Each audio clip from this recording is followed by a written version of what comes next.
Hello नमस्कार दोस्तों, कैसे हैं आप सब। आई थिंक आप लोग अच्छे होंगे। तो दोस्तों, आज हम आपको प्रीवियस ईयर डीएलएड फोर्थ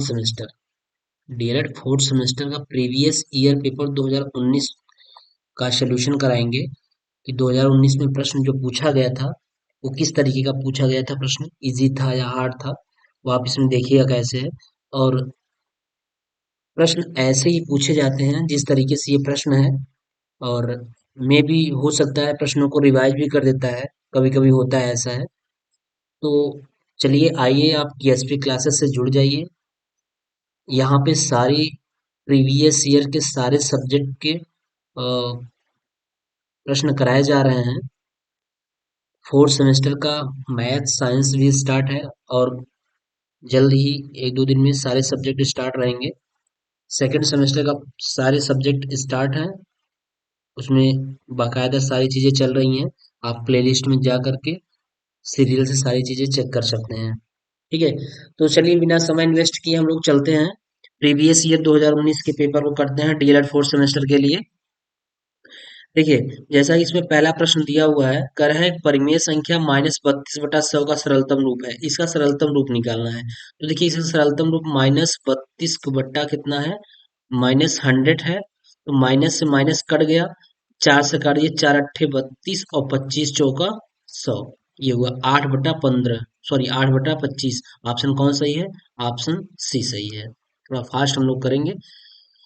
0.0000001 का घनमूल। देखिए, घनमूल में तीन तीन का पेयर लगता है, तीन तीन का जोड़ा लगता है, यहाँ से ये और यहाँ से ये। इन तीन जीरो से एक जीरो निकला, और 001 का घनमूल एक होता है, 0.01 हुआ। 0.01 ऑप्शन बी सही है। कह रहा है समीकरण 3x = 6 और 4x + y = 14 के हल में y का मान पूछ रहा है। देखिए, कह रहा है 3x कितना दिया हुआ है, 3x = 6 दिया है। यहाँ से x का मान निकाल लीजिए। तीन दूनी के छह, यानी x की वैल्यू कितनी आई, 2 आई। जब x की वैल्यू 2 आई, इसी x का मान समीकरण इसमें रख दीजिए। तो 4x + y = कितना, 14। x का मान 2 आया है, रख दीजिए। 4 गुणित 2 हो जाएगा, और प्लस y = कितना, 14। 4 दूनी के 8, y = 14 में से 8 माइनस हो जाएगा। तो 8 6 14 कितना आएगा, 6। ऑप्शन कौन सही है, ए सही है। ठीक है। साइन 60 डिग्री अपन cos 30 डिग्री। देखिए, हमने बताया था जब हम पढ़ा रहे थे, ऑब्जेक्टिव इसका पढ़ा रहे थे, तभी आपको बताया थे कि आप टेग्नामेट्री के फार्मूलों को याद कर लीजिए। टेग्नामेट्री एक ऐसी है, जब फार्मूले आपके याद रहेंगे फटाफट उससे सवाल लग जाएंगे। तो चलिए हम बताते हैं। साइन 60 डिग्री का वैल्यू होता है √3/2, और जो साइन 60 का होता है वही cos 30 का मान होता है। उल्टा हो जाता है, मतलब जो साइन 60 वही cos 30 का मान। तो cos 30 का वैल्यू कितनी होगी, √3/2। तो दो से दो कैंसिल हो जाएगा, √3 से √3 कैंसिल हो गया। आंसर कितना आया, एक आया। कितना आया, एक। ऑप्शन बी सही है। ठीक है। चलिए, कह रहा है नेक्स्ट क्वेश्चन कह रहा है कि 7^1/5 बटा 7^1/3 का मान। ये घातांक का सवाल है, किसका है, इंडिसेस का सवाल है। ऐसे सवाल को लगाने के लिए करना क्या होता है कि ये देखिए, बेस है, 7 वाला बेस है। अगर दोनों का बेस समान है और भाग में है, तो जो घात होता है वो घट जाता है। यानी ये इस तरीके से हो जाएगा, 7^1/5 और माइनस कितना हो जाएगा, 1/3। यानी ये जो 1/3 है ये ऊपर चला जाएगा, तो घात घट जाएगी। तो हो जाएगा कितना, 7^5 और 3 का एलसीएम कितना होगा, 15 होगा। 15 हो गया।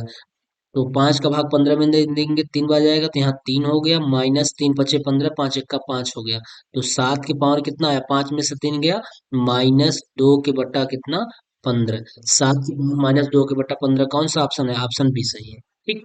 चलिए, अति लघु उत्तरीय प्रश्न देख लीजिए। 8000 का घनमूल, 20 विषम में 400, 400 विषम में 8, 4 दूनी 8। ये घनमूल 4 चौक 16 कराया कि घनमूल किसका घनमूल है ये। तो स्वाभाविक सी बात है, 20 विषम में कितना हो गया, 400, इंटू 20 का मल्टीप्लाई करेंगे, 4 दूनी 8, कितना हो जाएगा, 8। और 2 1 3 0, 8000 हो गया। तो इसका घनमूल कितना होगा, 20 होगा। 8000 का घनमूल कितना होगा, 20 होगा। 16x² - 25 को हल करिए। कह रहा है 16x² - 25 को हल करना है। चलिए 16x² - 25 को जब हल करेंगे तो इस 16x² को हम 16x² - 25 बराबर 0, इसको हम हल करेंगे तो इसको लिख सकते हैं 4x² और माइनस कितना, -5 का स्क्वायर बराबर 0। ए माइनस ये A² - B² का सूत्र बन गया। तो एक क्वेश्चन में 4x + 5 और अगले क्वेश्चन कितना, 4x - 5 बराबर कितना, 0। अब इसी को एक एक को उठाइए और बराबर के 0 दिखा दीजिए तो होगा 4x + 5 बराबर 0 हो जाएगा। तो 4x = -5, x केवल हल करना है तो केवल हल करने के लिए आपका बस यही हो जाएगा, 4x + 5 और 4x - 5 बराबर 0, ये हल करना है। अगर मान भी आप निकाल देंगे तो x की वैल्यू हो जाएगा -5 के बट्टा 4 हो जाएगा, एक x का मान हो जाएगा और अगले वाले का मान हो जाएगा, ये एक समीकरण हो गया। अब दूसरे वाले से 4x - 5 बराबर 0 दिखा दीजिए, ये सॉल्व हो जाएगा। तो 4x कितना हो गया, 5 हो गया। x कितना होगा, 5/4। यहाँ ये वाला आया था कितना, -5 के बट्टा 4। एक x का मान कितना हो जाएगा, एक -5 के बट्टा 4 हो जाएगा और एक कितना हो जाएगा, 5 के बट्टा 4। यही हल हुआ। ठीक है, तो आंसर इसका -5 के बट्टा 4, वह कितना आ जाएगा, 5 के बट्टा 4। ठीक है, चलिए कह रहा है आठवां, कह रहा है 12 12 13 12 10 का बहुलक बताइए। इसमें बहुलक हम बताए थे, बहुलक वो होता है जो संख्या ज्यादा बार, जो अंक ज्यादा बार यूज किया गया हो वही उसका बहुलक हो जाएगा। जैसे देखिए 12 12 12 12 कितनी बार आया, 3 बार आया, तो इसका बहुलक कितना होगा, बहुलक 12 हो जाएगा। लिख लेंगे बहुलक, इसका बहुलक 12 हो जाएगा। ठीक है, चलिए नेक्स्ट प्रश्न देखिए। कह रहा है कि 10 सेंटीमीटर लंबे और 3.5 सेंटीमीटर चौड़े आयत को लंबाई के परितः घुमाने पर बने बेलन के आयतन को ज्ञात कीजिए। अच्छा सवाल है, 10 सेंटीमीटर लंबे और 3.5 सेंटीमीटर चौड़े। चलिए यहाँ देख लेते हैं, हम पेज पे देख लेते हैं। 9 नंबर सवाल क्या कह रहा था, 10 सेंटीमीटर लंबे और 3.5 मीटर चौड़े, यानी कुछ इस तरीके से बनेगा। 10 सेंटीमीटर लंबा है ये है, ये 10 सेंटीमीटर लंबा है और 3.5 सेंटीमीटर क्या है, चौड़ा है। इसको घुमाया जाता है, क्या किया जाता है, कह रहा है कि 10 सेंटीमीटर लंबे और 3.5 सेंटीमीटर चौड़े आयत को लंबाई के परितः घुमाने पर, यानी इसी के परितः इसको घुमाया जाए तो ये कुछ इस तरीके से बन जाएगा, ये इस तरीके से ये बेलन बन जाएगा। ये कुछ इस तरीके से बन जाएगा, यानी ये वाला पोर्शन कितना रहेगा, 3.5, यानी व्यास का ये जो 3.5 है व्यास का काम करेगा और ऊंचाई कितनी हो जाएगी, 10 सेंटीमीटर। यानी ये जब इसको हम घुमा देंगे, रोल कर देंगे आप, जैसे आप कोई कॉपी ही हो या बुक ही हो, कॉपी हो, अगर पतली कॉपी है, अगर उसका डायमीटर दिया है 10 सेंटीमीटर, वो लंबा है और 3.5 सेंटीमीटर वो चौड़ा है, उसको जब आप रोल करते हैं तो वो गोला बन जाता है। गोला बन जाता है, जो चौड़ाई थी उसका डायमीटर व्यास का काम करेगा और हाइट 10 सेंटीमीटर, ये जो लंबाई थी वो हाइट का काम करेगा। यानी व्यास बराबर क्या हो जाएगा, व्यास बराबर हो जाएगा 3.5 सेंटीमीटर। तो त्रिज्या की अगर आर की बात करेंगे तो 3.5/2 हो जाएगा और ऊंचाई एच की बात करेंगे तो कितना होगा, 10 सेंटीमीटर। तो बेलन का आयतन पूछ रहा था, जो बन गया है बेलन, उसका आयतन, आयतन बेलन का आयतन हो जाएगा क्या, पाई r² एच। पाई का मान रख दीजिए 22/7 इंटू आर की वैल्यू 3.5/2 इंटू 3.5/2 इंटू एच की वैल्यू कितनी, 10।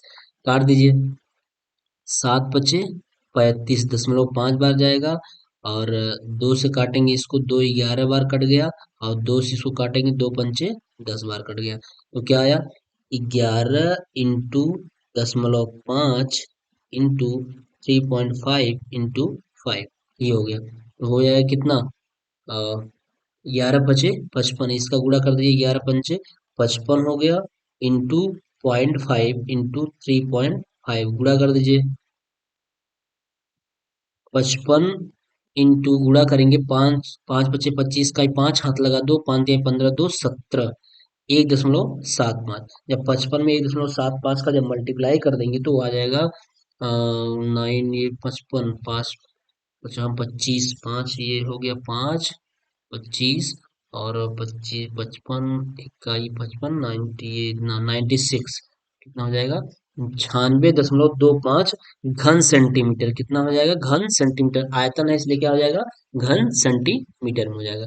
ठीक है, बस मेन आपका टॉपिक यहाँ पकड़ना था। जब हम इसको घुमाएंगे तो ये हमारी जो ये चौड़ाई है ये किसका काम करेगा व्यास का काम कर जाएगा, और जो लंबाई है इस किसका काम कर जाएगा हाइट का काम कर जाएगा। ठीक है, ये डी का काम कर जाएगा। बस इतना ही इसका मेन था। चलिए 10 नंबर क्या कह रहा है समीकरण x square minus 9 minus 6 x बराबर 0 को हल कीजिए। फिर समीकरण 10 नंबर ये कह रहा है, यही 10 नंबर यही हम सॉल्व कर देते हैं। 10 नंबर ये कह रहा है कि एक्स स्क्वायर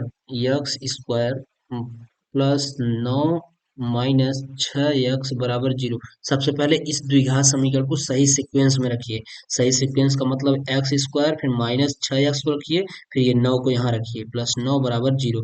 अब 9 का ऐसा खंड करिए कि जोड़ने पर 6 आ जाए, गुणा करने पर 9 ही रहे। 3 3 का 9, 3 3 6, यानी एक्स स्क्वायर -3 एक्स प्लस 9 = 0। तो यहाँ देख लीजिए, अब यहाँ यक्स कॉमन ले लेंगे हम। यक्स कॉमन लेंगे तो क्या बचेगा, इसमें से एक यक्स निकल जाएगा, यक्स बचा रह गया, -3 बचेगा। फिर माइनस इसमें क्या कॉमन लेंगे 3 कॉमन लेंगे तो यक्स -3 हो जाएगा। ये अंदर के चिन्ह को बदल देगा। तो एक देखिए जो इस कोष्टक में है वही इस कोष्टक में है, तो हमारा द्विघात समीकरण सही है। तो एक कोष्टक में लिखेंगे यक्स -3 और अगले कोष्टक में क्या लिखेंगे यक्स-3 बराबर 0। अब यक्स का मान निकालना है तो यक्स दोनों में यक्स का मान 0 हो जाएगा, यक्स बराबर सॉरी यक्स का मान 3 हो जाएगा, ये भी और ये भी यक्स बराबर 3 हो जाएगा। क्यों, क्योंकि ये बरा दिखा देंगे यक्स-3 बराबर 0 तो यक्स बराबर 3, और यक्स-3 बराबर 0 फिर यक्स बराबर 3, यानी वैल्यू कितनी आएगी 3 व 3। कितनी आ जाएगी 3 व 3 आ जाएगी। चलिए काट 45 डिग्री माइनस साइन स्क्वायर कितना, काट 45 डिग्री और माइनस साइन स्क्वायर, यहाँ करेक्शन कर लीजिएगा, साइन स्क्वायर 45 कर लीजिएगा। यहाँ 45 है, 45 degree. Cot 45 minus sine square 45 minus cos square 45 plus sine 90। देखिए यहाँ लगा देते हैं 11 नंबर, पेन चेंज कर दें थोड़ा सा। चलिए 11 नंबर क्या कह रहा है कि सवाल क्या था, सवाल ये था काट 45 डिग्री, काट 45 डिग्री और माइनस साइन स्क्वायर 45 डिग्री तो minus cos square 45 degree plus sine 90 degree. यही सवाल है आपका। तो मेरे प्यारे दोस्तों बहुत ही अच्छा सवाल है ये। आपको ट्रिग्नोमेट्री के बार बार बताया गया कि आप ट्रिग्नोमेट्री के फार्मूले को याद कर लीजिए। सवाल बिल्कुल आसान है। काट 45 का मान कितना होता है आपको पता होना चाहिए। काट 45 का मान 1 होता है, माइनस साइन 45 का मान 1/√2 होता है, तो स्क्वायर है तो 1/√2 का स्क्वायर कर दीजिए। माइनस कास 45 का मान कितना होता है, जो साइन 45 का मान होता है वही कास 45 का भी मान होता है, स्क्वायर हो गया। फिर प्लस क्या हो गया साइन 90 का मान, साइन 0 का मान 0, साइन 30 का मान 1/2, साइन 45 का मान कितना 1/√2, साइन 60 का मान √3/2, साइन 90 का मान 1, 1 हो गया। अब ये कर दीजिए 1 माइनस 1/√2 का स्क्वायर करेंगे तो 1/2 आएगा, फिर माइनस 1/√2 का स्क्वायर करेंगे तो 1/2 आएगा, और प्लस क्या आ जाएगा 1 आ जाएगा। तो जोड़ दीजिए 1 1 कितना हो जाएगा 1 1 2 हो गया, और माइनस ये आधा और आधा कितना हो जाता है -1 हो जाता है, तो 2 में से 1 गया 1, इसकी वैल्यू आंसर कितना आएगा 1 आएगा। ठीक है, ये 11 नंबर रहा। चलिए 12 नंबर क्या कह रहा है कि यदि A equal to 1357, B equal to 5789, तो A union B and A intersection B का मान ज्ञात कीजिए। देखिए ये सेट ऑफ थियरी का सवाल है, किसका है सेट ऑफ थियरी का सवाल है, पढ़े होंगे set of theory. Set of theory का सवाल है। चलिए हम सवाल को लिख लेते हैं। 12 नंबर सवाल कर रहा है ए इक्वल टू क्या दिया है महिला कोष्टक, ए इक्वल टू 1357 और बी इक्वल टू क्या दिया है फाइव, सेवन, 8, 9, ये दिया है 20 का। तो सवाल पूछ रहा है ए यूनियन बी। सबसे पहले क्या ए यूनियन बी पूछ रहा है, और ए इंटरसेक्शन बी। देखिए ए यूनियन बी का मतलब क्या होता है। ए यूनियन बी ऐसी होगा, ए यूनियन बी का जब हम मान निकालेंगे तो दोनों में, ए और बी में दोनों में सम्मिलित है, एक एक बार उसको हम लिख लेते हैं। जैसे हो जाएगा, एक हो जाएगा, तीन हो जाएगा, पहले पहले वाले को लिख लीजिए, एक हो जाएगा, तीन हो जाएगा, पांच हो जाएगा और सात हो जाएगा। अब दूसरे वाले में देखिए, कोई संख्या दोबारा रिपीट ना हो, एक एक बार सब लिखे गए हों। ये ए यूनियन बी का मतलब जो दोनों में हो वही लिखना है, यानी जो दोनों में हो सबको एक साथ लिख लेना है। तो जैसे देखिए इसमें पांच और सात लिखा जा चुका है, इसलिए हमें पांच सात को नहीं लिखना है। अब क्या लिखना है, आठ और नौ को। तो क्या लिख लेंगे, आठ और नौ, यही ए यूनियन बी हो गया। लेकिन ए इंटरसेक्शन बी में क्या होता है, ए इंटरसेक्शन बी में ये होता है कि ए और बी में जो दोनों में कॉमन बन जाए केवल वही लिखा जाएगा, उभयनिष्ठ वाली लिखा जाएगी। तो ए इंटरसेक्शन बी में क्या होगा, देखिए कॉमन क्या बन रहा है, पांच और सात कॉमन बन रहा है बस, और कुछ नहीं बन रहा है। तो पांच और क्या लिख देंगे, सात। ये हमारा ए इंटरसेक्शन बी आया। ए यूनियन बी ये हुआ, और ए इंटरसेक्शन बी पांच हुआ, सात हुआ। ठीक है, ये हुआ। बहुत सिंपल प्रश्न होता है ये। कह रहा है निम्नलिखित बारंबारता बंटन का बहुलक ज्ञात कीजिए। देख करके केवल आंसर बता देना है कि निम्नलिखित में बारंबारता बंटन का बहुलक, बारंबारता बंटन का बहुलक क्या ज्ञात करना है। देखिए बारंबारता ये सात है, कितनी बार आया है, 17 बार आया है। कितनी बार आया है, 17 बार। सबसे ज्यादा बारंबारता वाला पद कौन सा है, पद 17 है। तो इसकी बारंबारता जो हमारी बहुलक होगी वो क्या होगी, 17 होगी। क्योंकि ये 18 तो है, लेकिन पांच, जो 18 है ये पांच ही बार आया है। 17 सात बार आया है, 19 तीन बार आया है, 16 कितनी बार आया है, 4 बार आया है, और 15 पद जो है ये कितनी बार आया है, 2 बार आया है। लेकिन बहुलक हमारा इसमें जो 17 पद है, ये जो 17 है कितनी बार आया है, 7 बार आया है। 17 संख्या 7 बार आया है, इसलिए इसका बहुलक क्या होगा, 17 होगा। ठीक है, सीधा सीधा। अब देखिए 14 नंबर का है, पार्श्व चित्र में ओ वृत्त का केंद्र है। क्या है, पार्श्व चित्र में ओ वृत्त का केंद्र है। सवाल ये है, यहाँ देखिए ये वाला सवाल है। पार्श्व चित्र में ओ वृत्त का केंद्र है, ये है ओ वृत्त का केंद्र है, ये वाला सवाल। ओ वृत्त का केंद्र है, कोण बी ए सी का मान 40 डिग्री। क्या दिया है, कोण B A C equal to 40 degree. ठीक है, तो कोड क्या पूछ रहा है, कोड ओ बी सी व कोड ओ सी बी का मान ज्ञात कीजिए। इन्हीं दोनों कोडों का मान पूछ रहा है बस। चलिए अब हम चित्र को देखते हैं। चित्र यहाँ प्रदर्शित किया गया है, इसी चित्र की सहायता से हमको सवाल लगाना है। देखिए कह रहा है कोड बी ए सी, पहले खोजिए कोड बी ए सी कहाँ है, कोड बी ए सी, ये वाला कोड जो बीच में होता है वही कोड बनाया जाता है।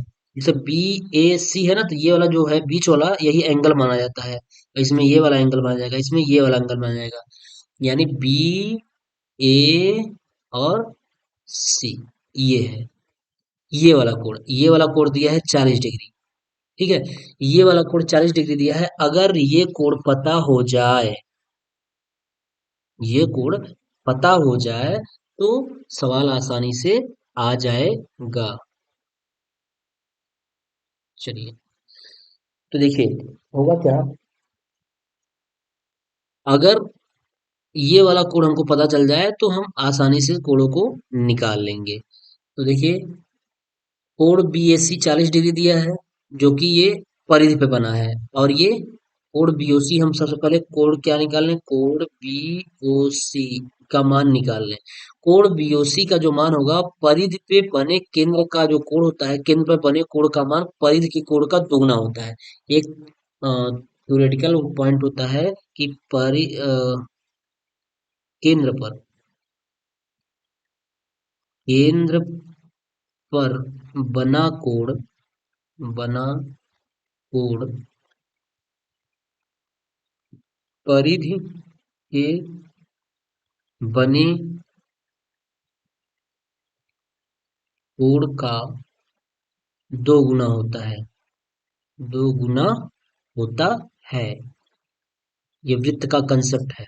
ठीक है, यही केंद्र पर बना कोण परिधि के, परिधि पर बने कोण का, परिधि पर परिध पर बने कोण का 2 गुना होता है। तो परिध में कितना कोण बना है 40 डिग्री, तो इस पे कितना डिग्री हो जाएगा, इसका दूना कितना 80 डिग्री। ये 80 डिग्री हो गया, कितना हो गया, ये 80 डिग्री। अब ये 80 डिग्री हो गया, तो हमें कोण क्या निकालना है, जब हमको पता चल गया ये, तो अब त्रिभुज ये क्या है, ये वाला त्रिभुज में अब हम इसकी बात करेंगे और सब छोड़ देंगे इस त्रिभुज में। तो त्रिभुज के तीनों अंत कोणों का योगफल कितना होना चाहिए 180 अंश। यानी त्रिभुज के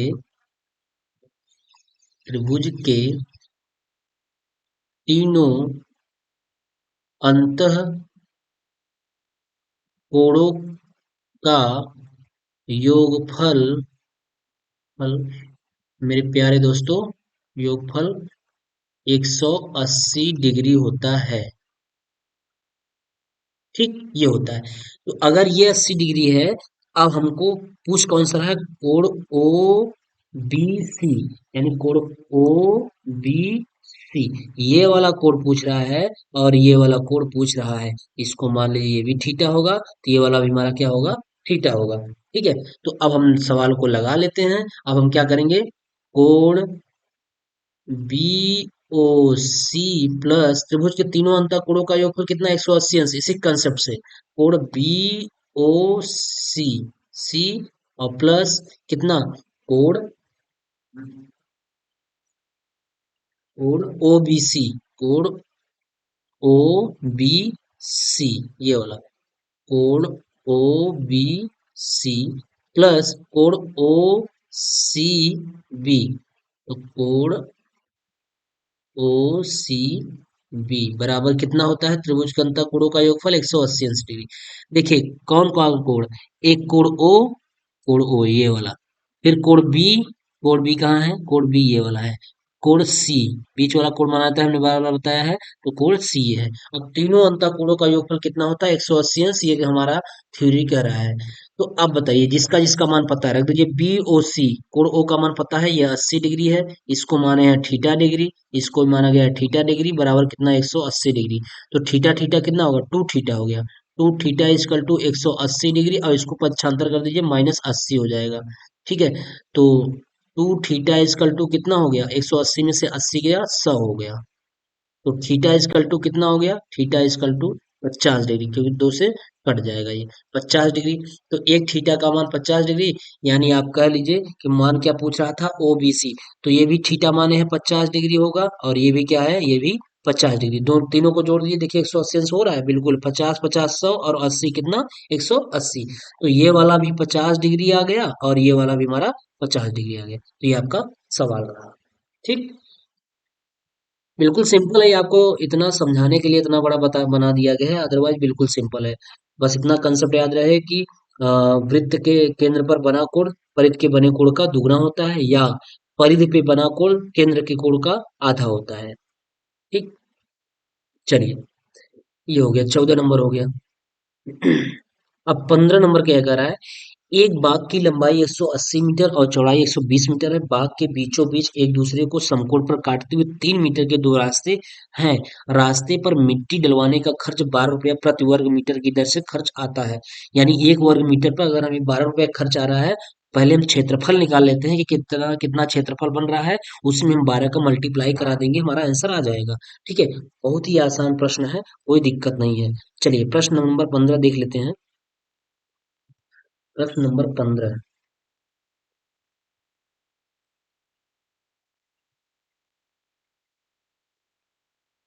कह रहा है, एक बाग की लंबाई दिया है 180 मीटर, लंबाई क्या दिया है 180 मीटर, ये आपकी बाग हो गई,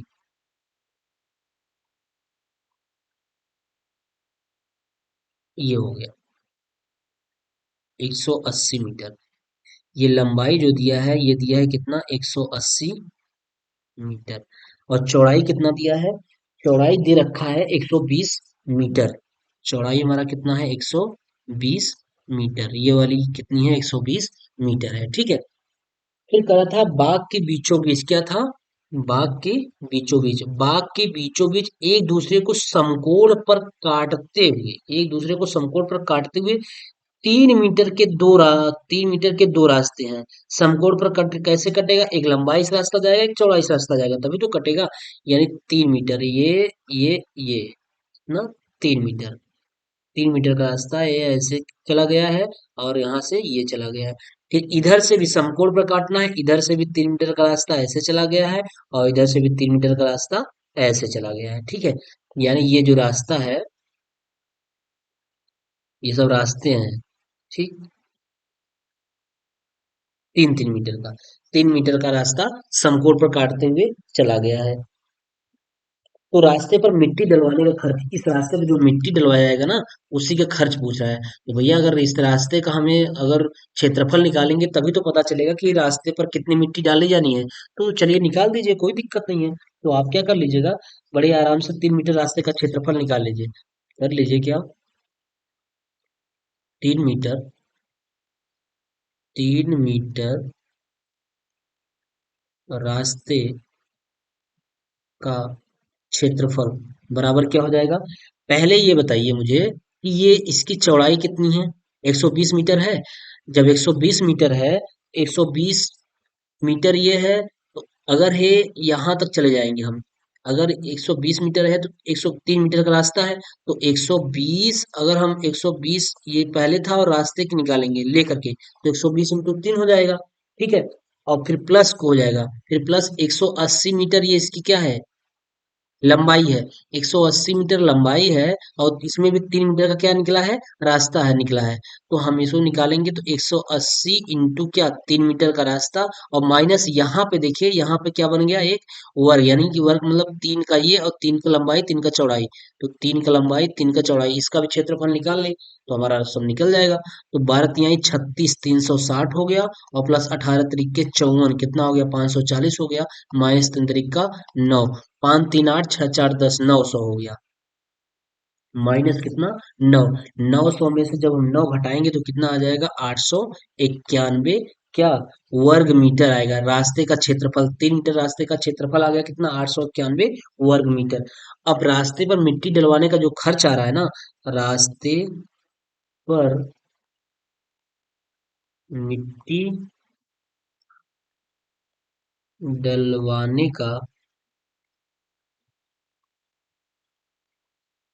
खर्च, 1 वर्ग मीटर का खर्च जो है, खर्च 1 वर्ग मीटर का, 1 वर्ग मीटर का, 1 वर्ग मीटर का खर्च, खर्च कितना आ रहा है, कै रुपया था, 12 रुपया प्रति वर्ग मीटर। यानी 1 वर्ग मीटर का खर्च 12 रुपए, 12 रुपए, तो कुल कितना वर्ग मीटर आया है, तो 891 वर्ग मीटर का खर्च कितना हो जाएगा, 12 गुणित 891, गुणा कर दीजिए, 12 1 का 12, 12 का 2, 12 12 12 9 108, 108, और 12 1 का 12, 12 10, 108, 10 ये हो गया 9, और 12 ये 10, 12 10 5, 162, 106, यानी हो गया कितना, एक 10,600, 10,692 रुपया। कितना हो गया, 10,692 रुपया।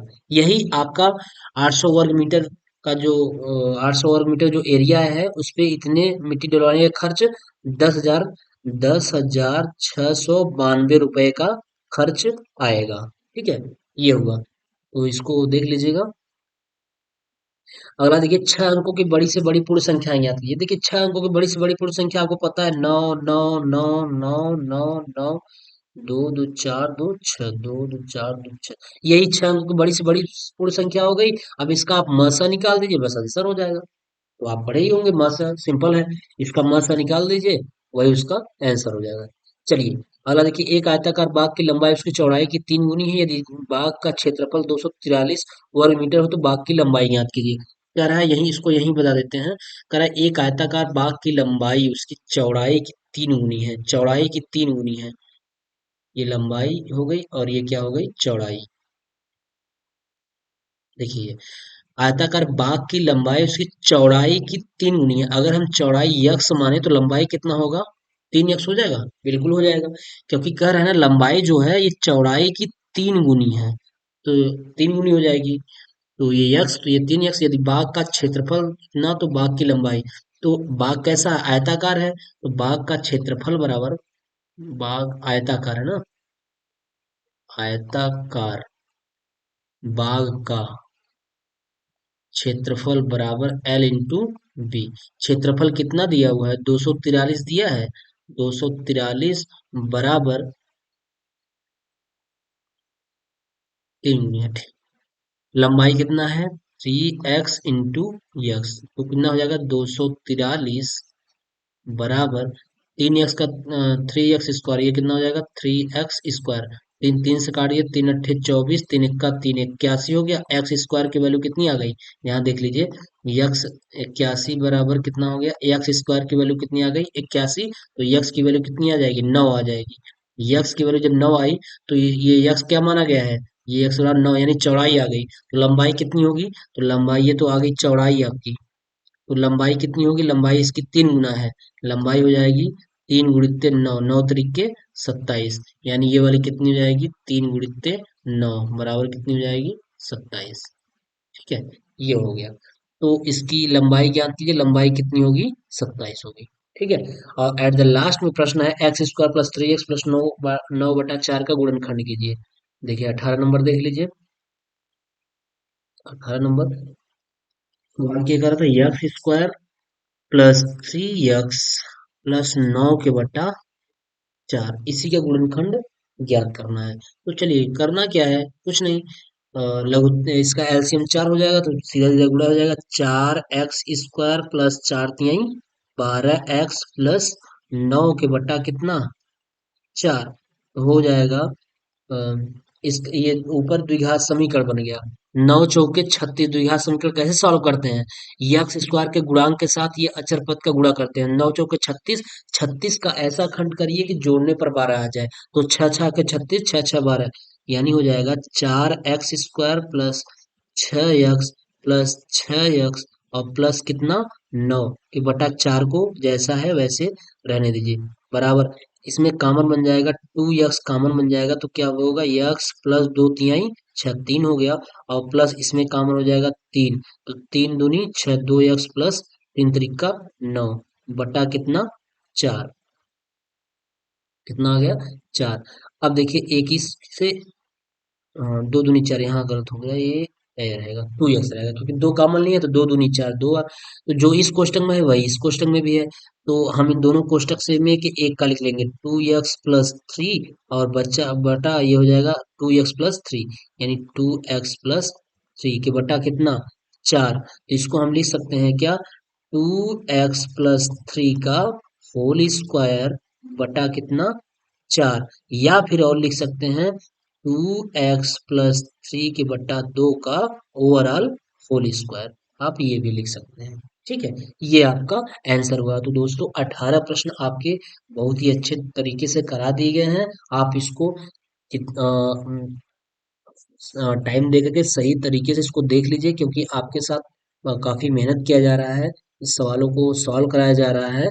तो आप भी मेहनत करिए, और अच्छे नंबरों से अगर आप पास हो गए तो वही हम लोग के लिए प्लस पॉइंट होता है। ठीक है, तो अगर आप वीडियो में नए हो तो हमारे चैनल टीएसपी क्लासेस को सब्सक्राइब कर लीजिए, और अपने दोस्तों के साथ शेयर भी करिए। आप लोग वीडियो देख लेते हैं, प्लीज वीडियो देखने के बाद लाइक तो कर दिया करिए, लाइक तो बनता है, लाइक कर दिया करिए। उसके बाद दोस्तों के साथ शेयर कर दीजिए, बस इतना ही हमारे लिए इनफ होता है। ठीक है, तो ये आपका 2019 का प्रीवियस ईयर का पेपर सॉल्व कराया गया है। अब इसके आगे नेक्स्ट वीडियो में इसके आगे के प्रीवियस ईयर के पेपर सॉल्व कराए जाएंगे। और हाँ, फोर्थ सेमेस्टर के साइंस को भी सॉल्व कराया जा रहा है। जल्दी आपका हिंदी और अदर सब्जेक्ट भी सॉल्व कराया जाएगा, तो आप वीडियो में जा करके देख लें, वहाँ पे आपको साइंस के भी क्लासेस मिल जाएंगे। ठीक है, तो दोस्तों आज इतना ही, मिलते हैं नेक्स्ट वीडियो में, तब तक के लिए बाय।